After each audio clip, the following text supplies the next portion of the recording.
This video was made possible by Brilliant. Start learning with Brilliant for 20% off by being one of the first 200 to sign up at brilliant.org/HAI.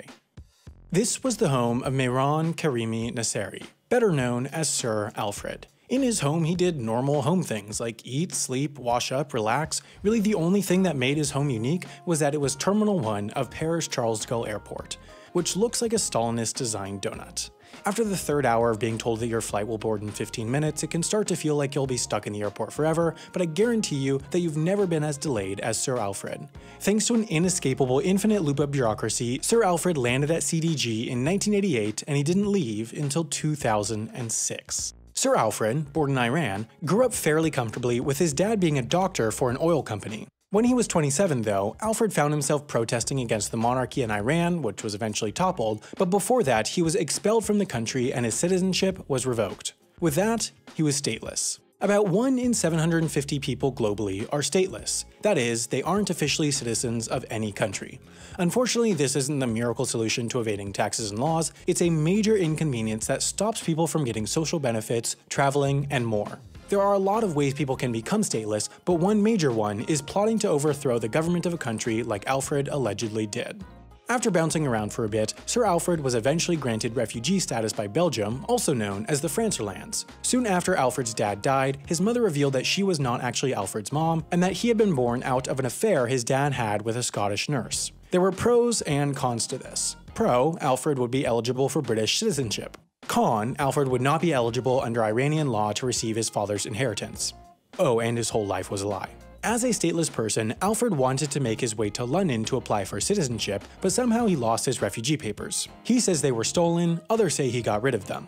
Quick side note, Sir Alfred has told tons of different versions of his story, so almost every article you'll read about this will have a slightly different story, but the consensus seems to be that Alfred left France light, went to Paris Charles de Gaulle Airport, somehow boarded a plane, and flew to London. Now, this shouldn't have happened because, in order to fly internationally, you have to have a valid passport and visa, and Sir Alfred did not. It was probably an airline mistake. Nowadays, airlines are fined an average of $3,500 for each passenger they fly without a valid passport or visa, and they have to fly the passenger back to their origin free of charge. Upon arrival to the UK, not having any passport to get in, Sir Alfred was turned right back around and placed on a plane back to Paris Charles de Gaulle Terminal 1. But, for the same reason he couldn't enter the UK, Sir Alfred also couldn't enter France. Normally, the protocol in this case would be to send the person back to their home country where they could, in an emergency, enter without a passport, but Sir Alfred had no home country, so he couldn't enter France, and he couldn't fly anywhere, meaning he was well and truly stuck in Paris Charles de Gaulle Terminal 1. After a brief stint in jail, he set up shop on this bench, and that's where he lived for the next 18 years. The airport had everything he needed: bathrooms, food, even a doctor, which, being in the Stalinist socialist donut, was of course free. Now, there were attempts to get Sir Alfred the refugee papers he needed, but to do so he would need to go to Belgium, and of course, without the refugee papers, he couldn't leave the airport to go to Belgium. It was an infinite loop of bureaucracy. It's worth noting that Sir Alfred was actually in the public area before security during his stay, but it would have been illegal for him to step outside even if there was nothing physically stopping him.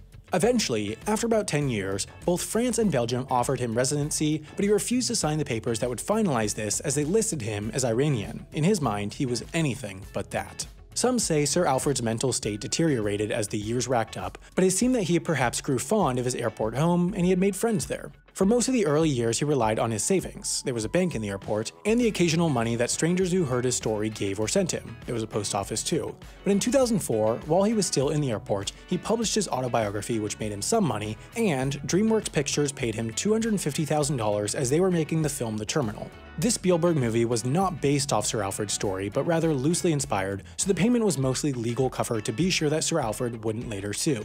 In interviews around this time, he kept saying he was weeks away from leaving, but eventually, his departure did not come by choice. In 2006, he was hospitalized for 6 months with medical issues, and after, rather than returning to the airport, he eventually settled down in a Paris homeless shelter where he's lived ever since.